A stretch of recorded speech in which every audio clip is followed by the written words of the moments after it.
En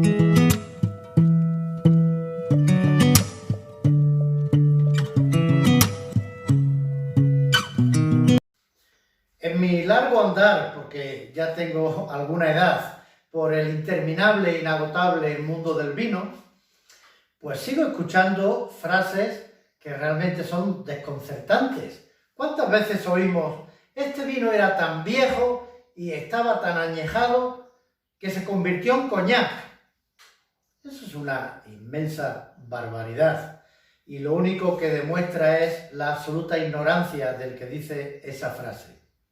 Los aficionados al vino sabemos que tenemos vino de mesa o vino genérico, vinos generosos o fortificados o vino de licor y los aguardientes vínicos que proceden también del vino, pero en definitiva se basan en las dos técnicas, dos formas de obtener alcohol que conoce el ser humano: la fermentación y la destilación.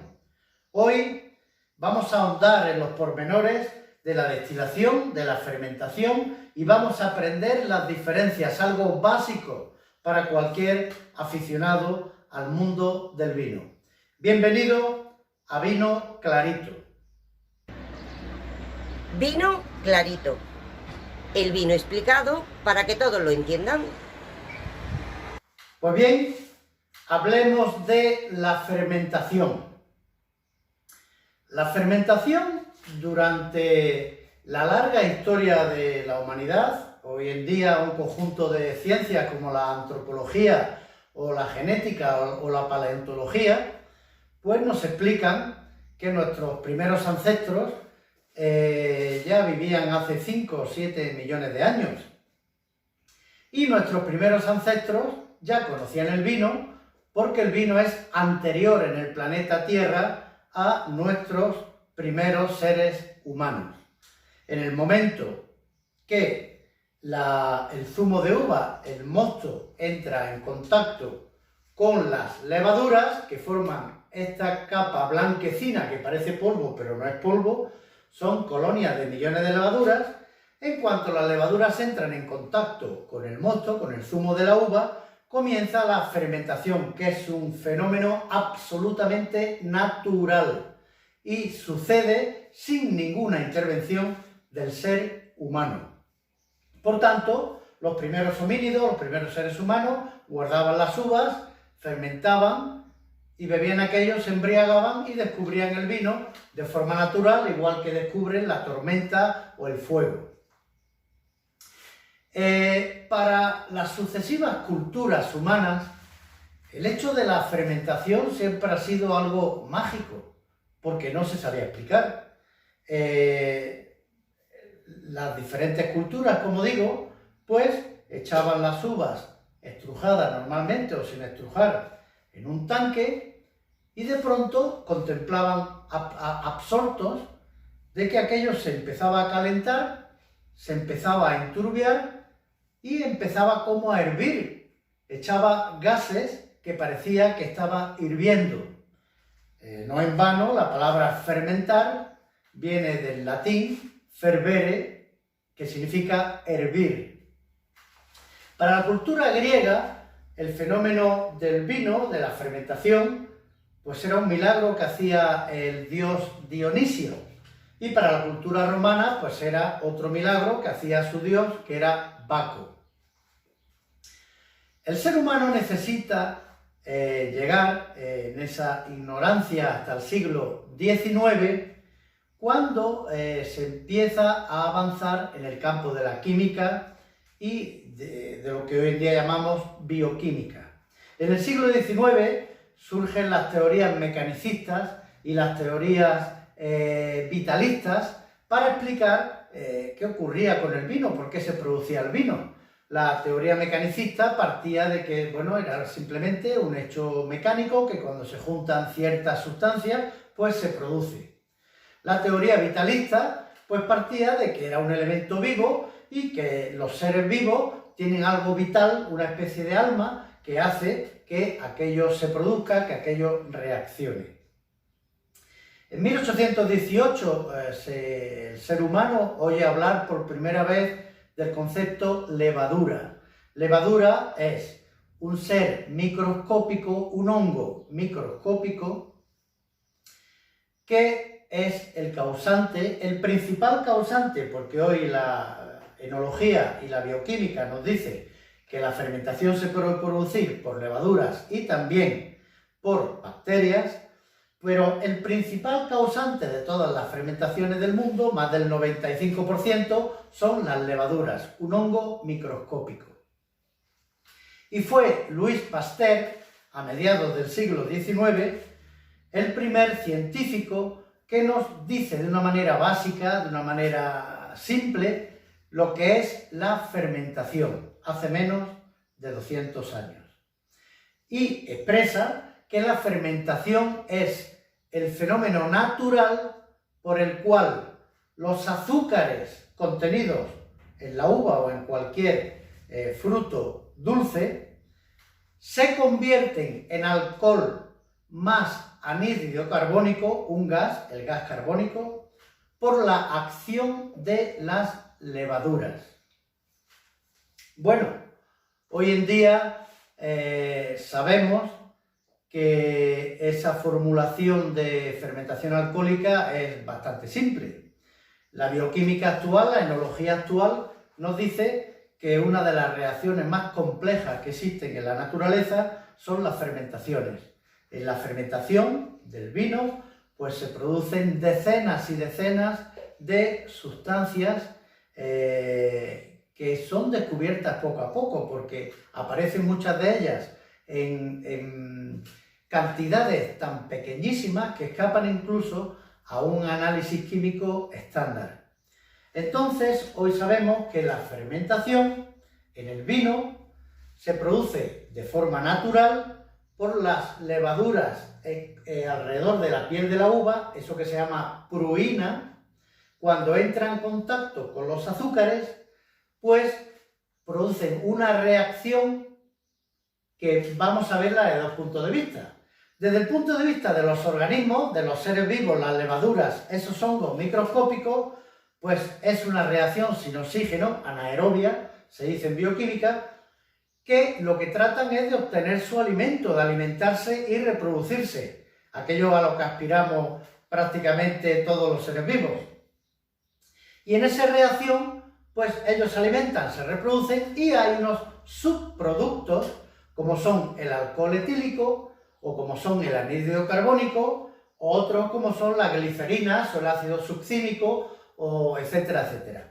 Pues bien, desde una perspectiva humana, nos olvidamos de los intereses de las levaduras y nuestro interés es que es una reacción natural que nos produce el alcohol y por tanto produce el vino. Pero como ya he dicho, no solamente se produce alcohol, se produce el alcohol etanol etílico, pero también se produce la glicerina, se producen otros compuestos que dan los aromas al vino, se produce ácido succínico, ácido láctico y se producen en sí una serie de sustancias que son las que nos dan la tipicidad y la diferente calidad de los vinos. Todos los aromas que aparecen durante la fermentación le llamamos en cata de vinos aromas secundarios, para distinguirlos de los aromas primarios que vienen de la uva o los aromas terciarios que se producen durante el envejecimiento del vino. Pues bien, en el vino distinguimos hoy en día de diferentes fermentaciones. Distinguimos en la fermentación tumultuosa, que es la que se produce una vez que las uvas comienzan aplastadas su fermentación y el vino parece que está hirviendo, por eso se llama tumultuosa, pero después cuando para esa fermentación continúa, llega el invierno normalmente, se para la fermentación y con los primeros repuntes de calor en la primavera, pues acaba una llamada fermentación lenta, que se vuelve a desdoblar un poquito más de azúcar con desprendimiento de gas.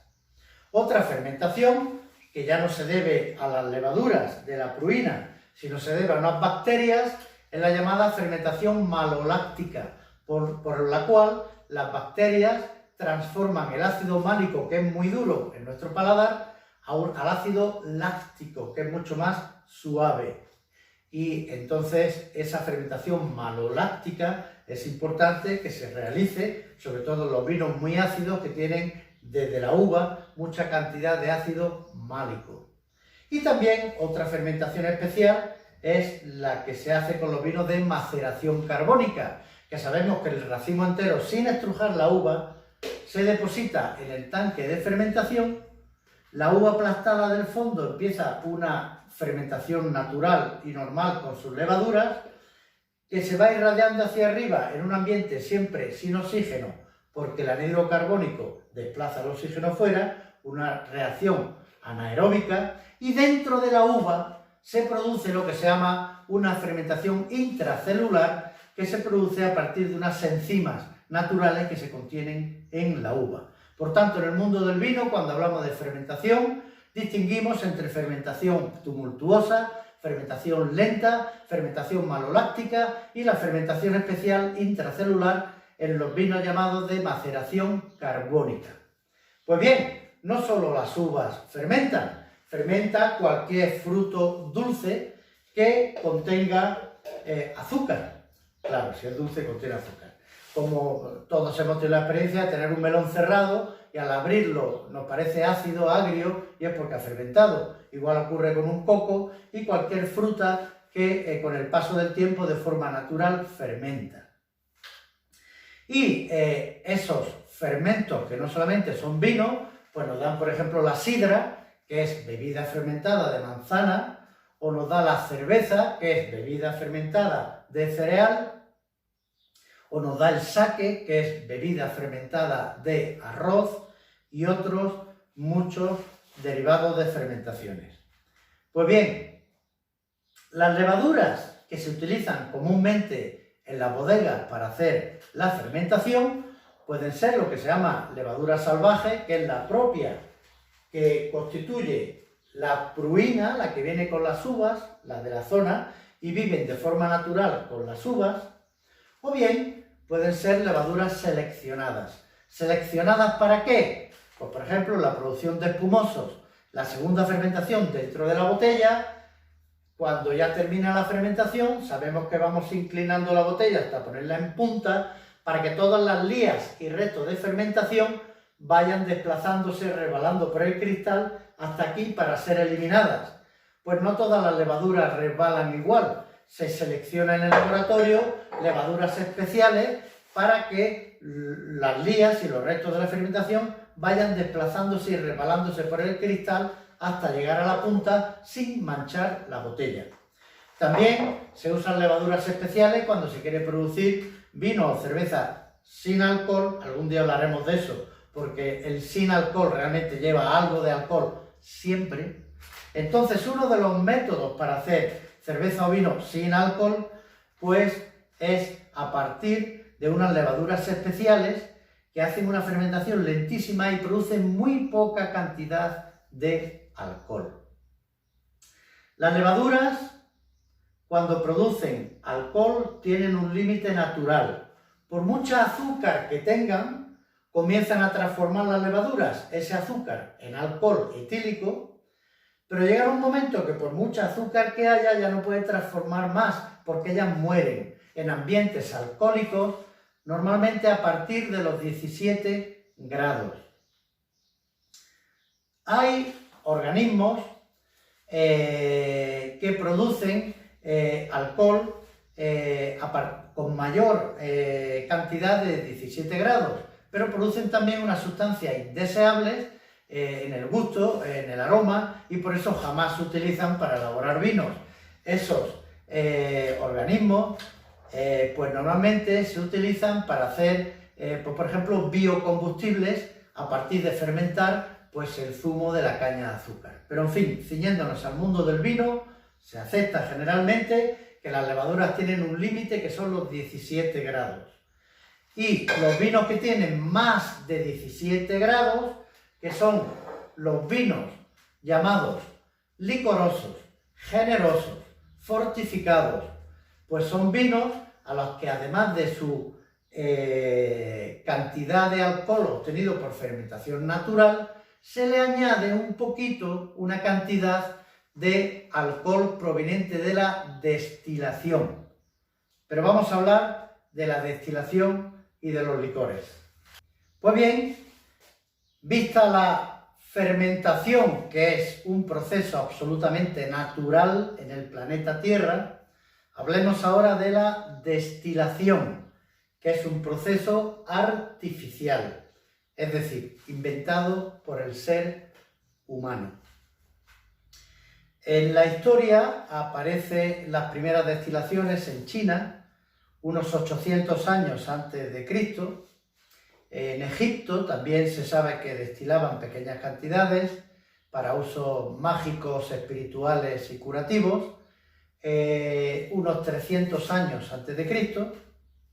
En el norte de Europa también hay evidencias de destilaciones 500 años después de Cristo, pero fueron fundamentalmente los árabes los que a partir del siglo VII pues entran en la península ibérica, en España, y se propaga su invento fantástico que trajeron de Oriente, que era el alambique. El alambique era un utensilio que permitía hacer destilaciones de una manera mucho más fácil y de una manera mucho más eficaz.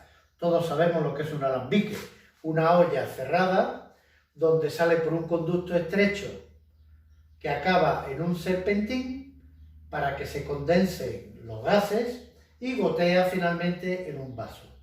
Pues los griegos le llamaban ambix, y ambix significaba en griego recipiente con salida estrecha.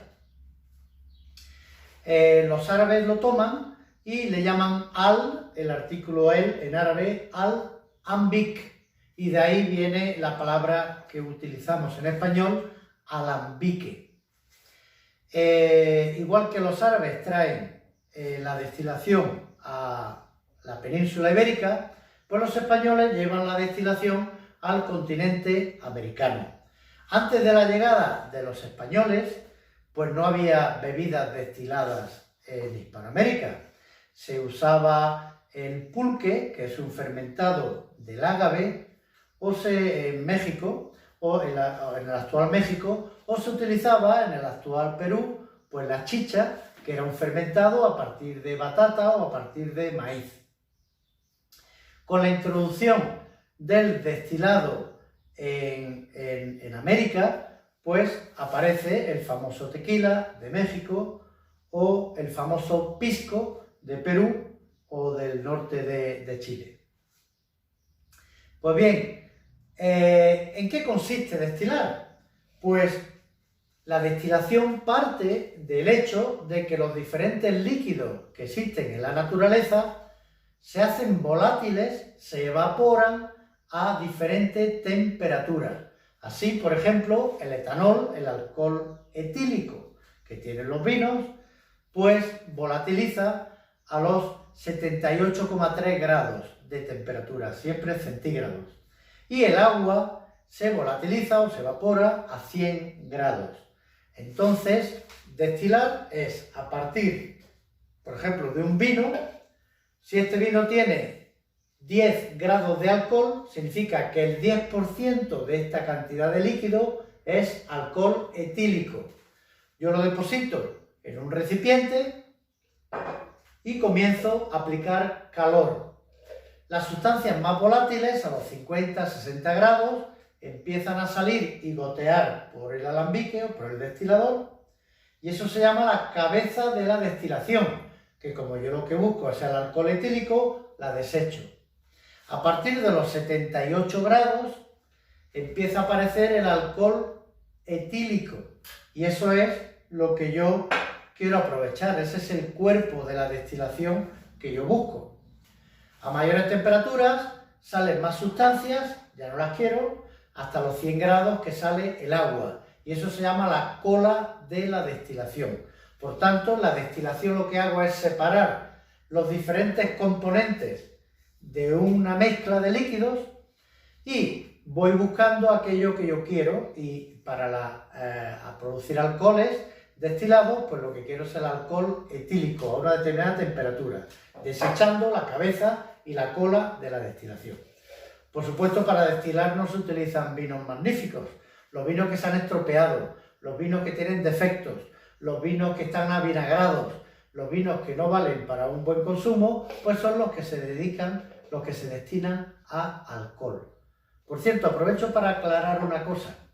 Mucha gente, por ejemplo, de Extremadura, suele decir, si aquí estamos hartos de enviar cisternas en camiones de vino para Jerez, porque el vino de Jerez no es de Jerez, gran parte lo mandamos nosotros. Pues no es así. Jerez ha demandado durante muchísimo tiempo, y siempre lo demanda, vino malo de baja calidad para destilar y obtener alcohol que necesita para producir sus brandies. Bien, dicho esto, cuando ya tenemos ese alcohol etílico, pues ya se pudo inventar el vino generoso. Vino que se llama vino de licor, vino generoso, vino fortificado. ¿Por qué? Porque cuando se le adicionaba, aparte de su alcohol natural de fermentación, el alcohol de destilación, pues el vino se fortificaba y el vino aguantaba mucho mejor el paso del tiempo, el transporte marítimo, en ferrocarril, a largas distancias o donde hiciera falta. Y así tenemos los famosos vinos generosos, que antes de que la enología usara los sulfitos para saber conservar los vinos durante tiempo, pues eran los grandes vinos de las mercaderías internacionales, eran los únicos vinos susceptibles de ser enviados a larga distancia y que aguantaran mucho tiempo. Así tenemos el Jerez, el Montilla Moriles, el Málaga, así tenemos los rancios de Rueda, por ejemplo, los vinos licorosos de Alicante o de Cataluña, tenemos el vino de Oporto, tenemos el vino de Madeira, tenemos el famoso Marsala italiano, etcétera, etcétera. Así pues, vinos generosos, licorosos, aparte de su alcohol natural, se le ha añadido una parte de alcohol de destilación. Y el alcohol de destilación nos abre el fantástico mundo de los licores. Empecemos por los aguardientes.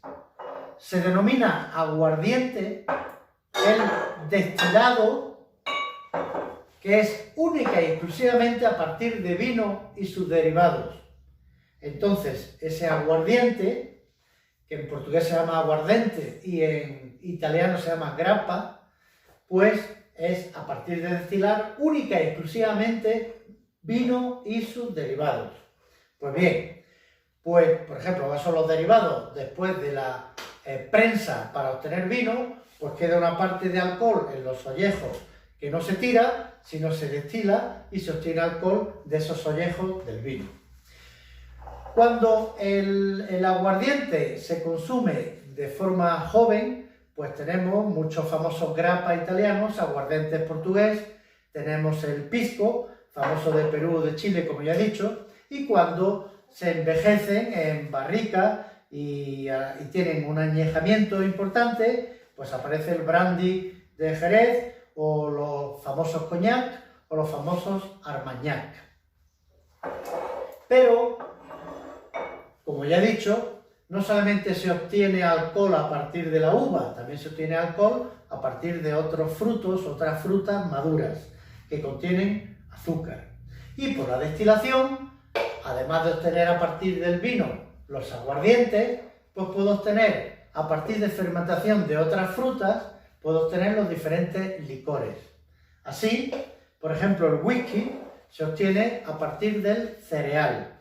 Comúnmente los granos de cereal no tienen azúcares, tienen almidón, pero cuando se maltean, que significa se ponen en unas condiciones para que germinen, para que empiecen a salir los tallitos en la debida humedad y temperatura, entonces la malta, que es el cereal germinado, cuando empieza a germinar, ya sí tiene azúcares. Entonces se produce la fermentación y queda la cerveza normalmente de la malta, y cuando se destila para concentrar los alcoholes, pues tenemos el whisky. Así tenemos el bourbon, que es a partir de maíz, o tenemos el rye, que es a partir de centeno, o tenemos el whisky de Malta a partir de cebada, o el blended, que significa en inglés mezcla, que es mezcla de diferentes cereales. Partiendo de la destilación de un fermentado de la caña, del zumo de la caña de azúcar, pues tenemos el ron. A partir de un fermentado de ágave, de lo que era el pulque, pues si se destila, obtenemos el famoso tequila de México. A partir de patata o de cereales, obtenemos el famoso vodka del norte de Europa o de Rusia. Y en definitiva también nos permiten obtener por adición de un destilado, de un aguardiente vínico destilado. Si se lo añado a un zumo de uva, no hay ya posterior fermentación y obtengo lo que se llama la mistela. Y también en la utilización del alcohol destilado me permite obtener los vinos dulces. ¿Por qué? Porque el zumo de uva, que tiene importante cantidad de azúcar, se va transformando con las levaduras y la fermentación en alcohol, pero si yo añado alcohol destilado y mato las levaduras por encima de 17 grados, pues queda una importante cantidad de azúcar por transformar, que es lo que hace un vino dulce. Así pues, nunca un vino, por el paso del tiempo, se podrá transformar en un destilado, como es un coñac o como es un brandy. Son sustancias totalmente diferentes. Y son esencialmente diferentes porque los nutrientes que contiene el vino es considerado un importante alimento y dosis moderadas es un importante nutriente, con vitaminas, antioxidantes y otras muchas sustancias debidamente estudiadas. Esas sustancias se pierden en el proceso de la destilación, de forma que los destilados no tienen esas importantes vitaminas, antioxidantes, etcétera, etcétera. Un vino tiene unas importantes cualidades nutritivas que no tienen los licores. Claro, los licores nos dan alegría, fiesta, diversión y por eso se utilizan mucho. Muy eficaces también los licores para Hacienda. Hay tanto impuesto que se paga con el alcohol que todas las destilerías son controladas en la mayoría de los países por inspectores de Hacienda para procurar que paguen sus impuestos debidamente. Así, esto es alcohol destilado, pues un litro de alcohol destilado en la mayoría de los países viene a costar de 8 a 12 euros, pero claro, para farmacia y para desinfectantes y otros usos no se pueden pagar tantos impuestos. Entonces se desnaturaliza el alcohol para que no sea bebible y ya se hace el alcohol sin impuestos barato, que vale un litro a lo mejor 1 euro, pues para alcohol de farmacia, etcétera, etcétera. En definitiva, espero que haya quedado claro todas las sutilezas y diferencias entre los fermentados naturales y los destilados artificiales. Y, como suelo decir, que tengáis buenos vinos y, ¿por qué no?, que tengáis también magníficos licores.